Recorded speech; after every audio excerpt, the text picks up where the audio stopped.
Salve a tutti e ben ritrovati su White One Racing. Oggi vedremo le lavorazioni necessarie al fine di rendere il gruppo termico del PX200 più performante.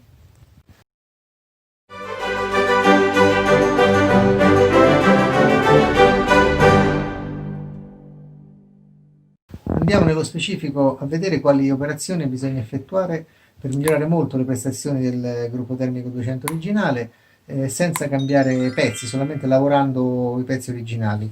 Allora, innanzitutto bisognerà alzare queste due finestre, questa e la corrispettiva di qua, la finestre del pistone che alimentano i travasi principali, in modo che a punto morto inferiore scoprano completamente questa luce qui di alimentazione, questa, che altrimenti rimane coperta in gran parte. Dopodiché si smusserà questo angolo in maniera che il gas che entra da sotto non sia ostacolato da questo spigolo, e poi si alzerà anche la luce di scarico. Io mi sono fatto un segno, non so se si vede. Sì. Ho fatto approssimativo, così è troppo. La fase ideale per un 200 in corsa 57 è insomma intorno ai 123-124 massimo di travaso e 177-178 di scarico.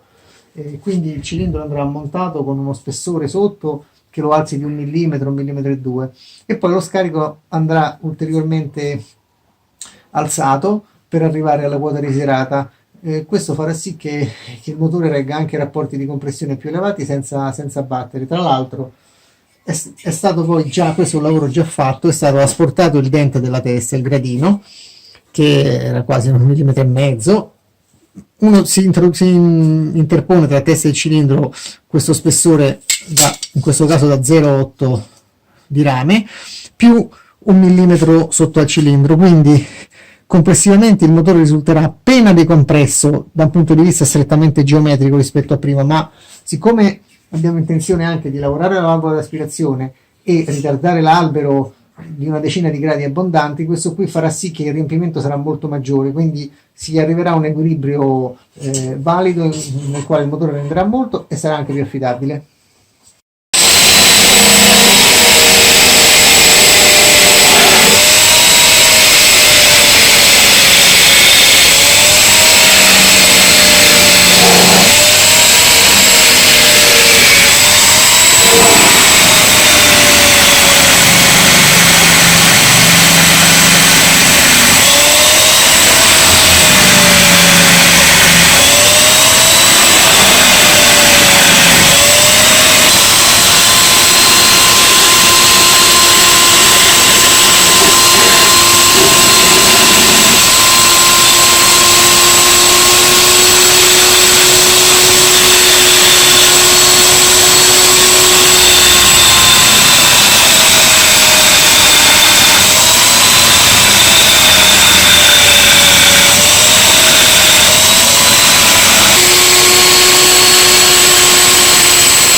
Abbiamo terminato il pistone, adesso cominceremo a lavorare lo scarico cambiando fresa. Con il pistone ho usato una fresa a bassa velocità, invece qui per il cilindro userò questo accessorio del Dremel che lavorerà rapidamente con ottima rifinitura già con un solo utensile, senza insistere con la fresa a bassa velocità che crea gradini, e comunque si può fare anche nell'altro modo ma è più complicato.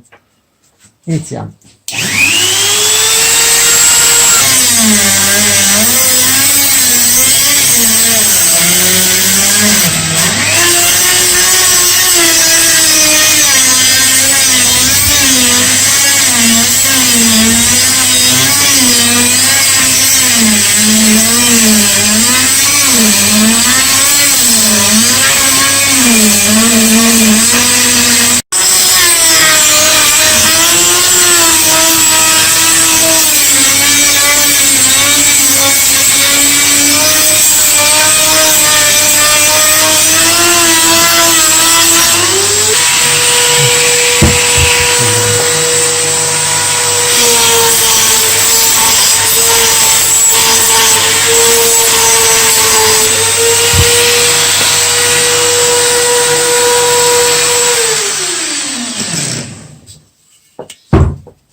Vabbè.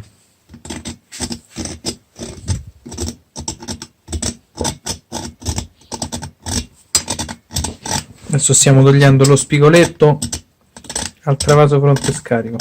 Sul travaso fronte scarico ha una certa importanza perché fa sì che lo spigolo, questo piccolo gradino che c'è al termine della luce, non impedisca al gas di essere proiettato verso l'alto contro la parete del cilindro, favorendo il lavaggio della parte cieca. Tra l'altro per il 200 questo travaso gioca un ruolo importante perché è anche l'unico che funziona come dovrebbero funzionare i travasi, gli altri hanno un percorso molto tortuoso. Infatti adesso poi con una strisciolina di tela abrasiva andremo dove è possibile, certo il lato esterno non ci si arriva, ma sul lato interno, prendendola da dentro, la faremo passare avanti e indietro e leveremo qualche asperità sulla curva interna e leveremo anche un po' di strettoia. A un certo punto c'è una strettoia, purtroppo adesso non si riesce a vedere, ma c'è un punto molto stretto del passaggio.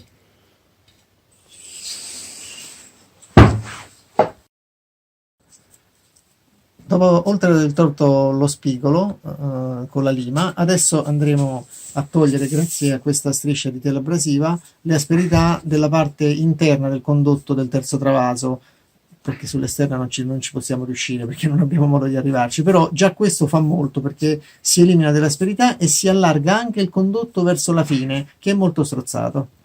Come ho anticipato prima, adesso andiamo a rimuovere qualche piccola asperità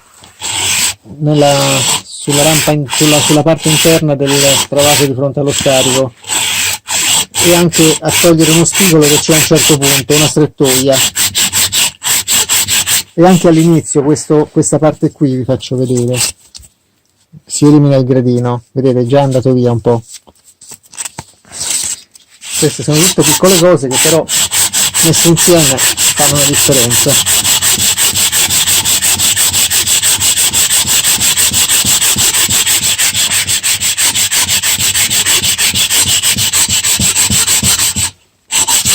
Usate una tela abrasiva robusta e di grano abbastanza grande, 100-120, altrimenti non si finisce più perché la ghisa è dura. Per far funzionare meglio il travaso di fronte allo scarico facciamo l'operazione sul pistone che avevo detto prima. Anche qui con la nostra striscia di tela abrasiva toglieremo questo spigolo, senza esagerare, solamente la punta.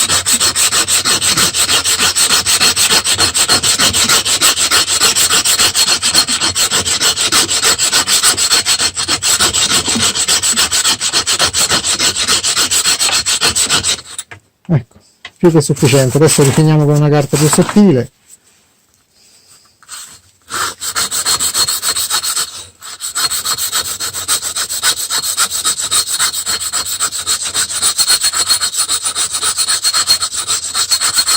Ecco fatto. Per oggi è tutto, arrivederci al prossimo video.